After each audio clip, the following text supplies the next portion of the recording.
Level up your listening with Bose Quiet Comfort Ultra earbuds and headphones. With immersive sound and world-class noise cancellation for a not-so-silent night. Visit Bose.com/Spotify to shop sound that's more than a present. Hello, everybody. Another Q&A edition of Optimal Relationships Daily today. Episode number 1977. I'm your host, Greg Audino, and this time we've got another listener question to tackle in place of reading an article like we do more often. I'll tell you more about how to submit a question of your own to the show in the outro, but for now, let's hear what this listener has to say and do our best to help her out as we optimize your life. My boyfriend and I have been in a long-distance relationship for 2.5 years. He's in New York and I'm in Florida. He comes to visit about a week out of the month and 6 weeks straight for the summer. He has a more flexible job as he works remotely from home, and I work at a bank, which I've been with for 17 years. I've lived in my hometown my whole life, and my family is here. I also have 2 children, 13 years old and 10 years old. My question is, do I take a chance of throwing my long-term job away and leave my hometown of 39 years and move to where my boyfriend is and start building and moving forward with our lives? And let me say, I am a widow, as my husband and children's father passed away 4 years ago. So yes, the kids would obviously be coming with me. My kids are on board with it. I just struggle with leaving my current long-term job, as I've been my kids and my main support system for 13 plus years, and leaving my family. Any advice or suggestions would be greatly appreciated. Okay, thanks a lot for sending in your question, Asker.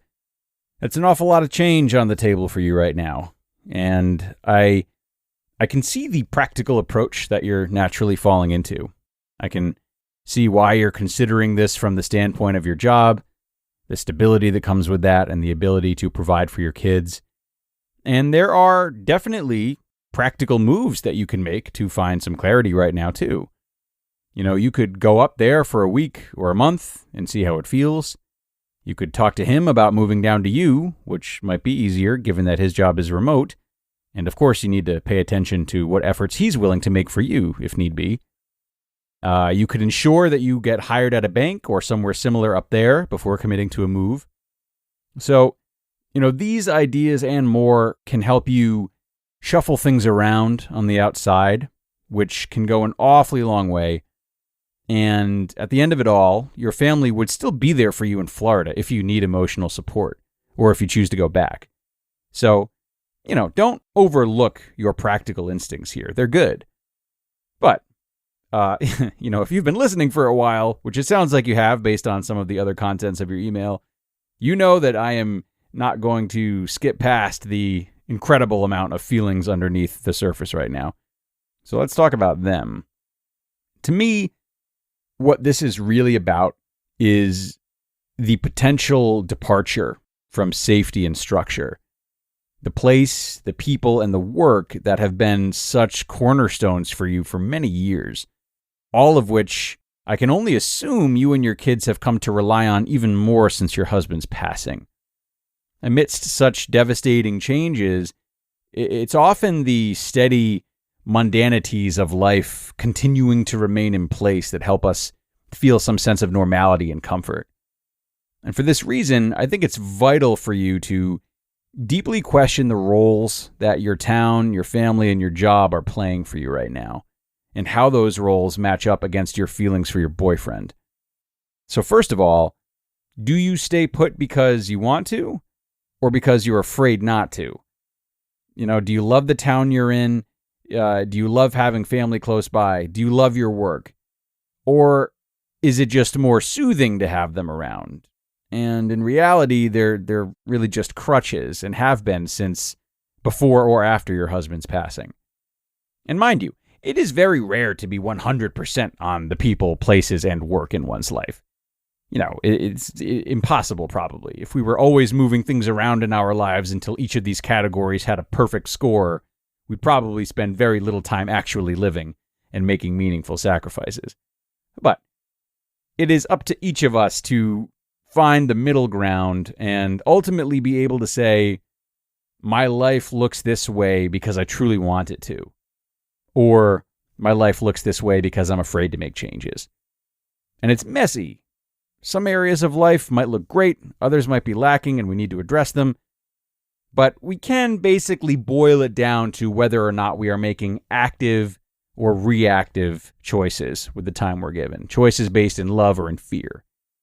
So try to get a sense of how much you actually want your current life to be the way it is versus how much you are leaning on the familiarity of it.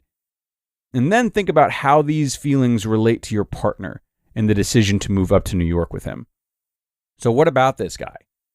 Be honest with yourself here. There's no wrong answer. If you thoroughly enjoy the life you have now, is your life for him enough that it's worth it for you and the kids to make this drastic change?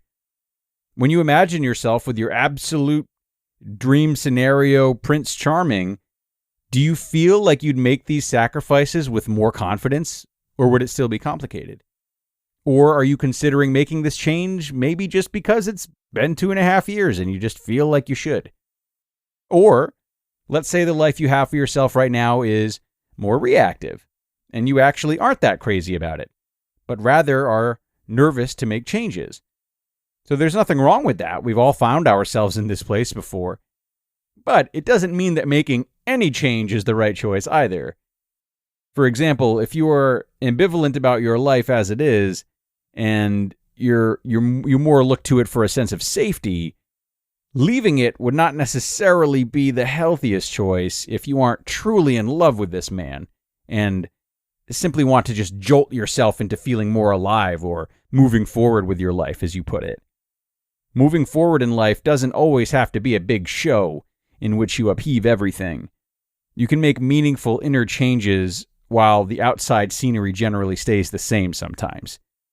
But if you really do love him, and it's only fear or maybe guilt that's holding you back, then perhaps the stars really are aligning for you to move into this next phase of your life. So, needless to say, there's a lot to consider about your feelings regarding your life and your love. Are they what you want, or are they just comfortable? And how all these pieces fit together. But as much as I hate to provide platitudes on this show, I will say I do think that this is a situation in which you can trust your intuition. Don't try to talk yourself out of your thoughts. You know, what's been going through your mind as you listen to all this? Is this guy truly great? Or are you convincing yourself that he is? Are you with him because you feel like he's a perfect match for you? Or because you just don't want to be alone? Are you and your kids really going to love this change? Or does it maybe feel like something that will replace any grieving you've left to do? And last thought, make no mistake, where you and your kids are at in your grieving process is worth a lot of reflection right now. It absolutely alters the complexion of this relationship, who you are as a partner, how your kids are growing up, and more. And this definitely is not to say that you all aren't ready for a new man and a new life. But how you're all responding to your husband's passing can really affect, how protective you are of your kids, how much you do or don't want the regular parts of your life to change, how you rebuild your future in a way you never thought you'd have to, how badly you want to be loved or admired or found attractive. The list goes on. So I do feel as though if you're up for it and you haven't done so, that talking to a therapist or a grief counselor about this crossroads could be really helpful for you right now. Grief is just such a complicated thing, and it can certainly sneak up on the life choices that even the most mindful of us are making. We talk about love and communication here on the show every day, but there's always more to learn. And lately, I'm proud to say that my own knowledge of relationships has reached a new level, thanks to our sponsor, Masterclass. Masterclass is an app and streaming platform that makes a meaningful gift this season, because you can help a loved one learn a new skill from the world's best performers. It's like Masterclass instructors are your own personal mentors, providing content and videos that are going to help you reach a new level. For just $10 a month, there are 11 categories and over 180 masterclasses to pick from, with new classes added every month, like renowned psychotherapist Esther Perel's class, which helped me gain a better understanding of relational intelligence, something that has absolutely helped me to be more present and more communicative with the loved ones in my life.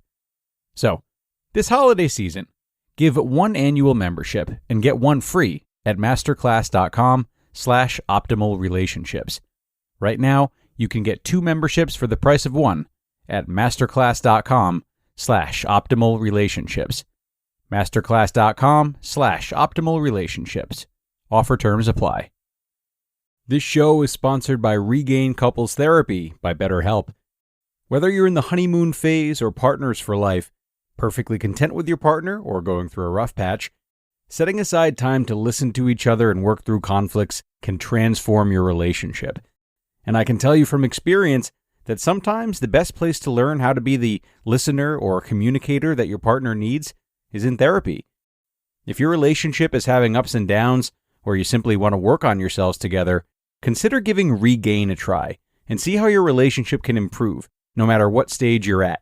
This is an entirely online form of therapy that's not only helpful, but also designed to be convenient, flexible, and suited to your schedule. Just fill out a brief questionnaire to get matched with a licensed therapist and switch therapists anytime for no additional charge. The best relationships are always worth fighting for. Try something new in therapy. Visit regain.com/ORD today to get 10% off your first month. That's regain.com/ORD. Okay, and thanks once more to the asker for sending in this question today.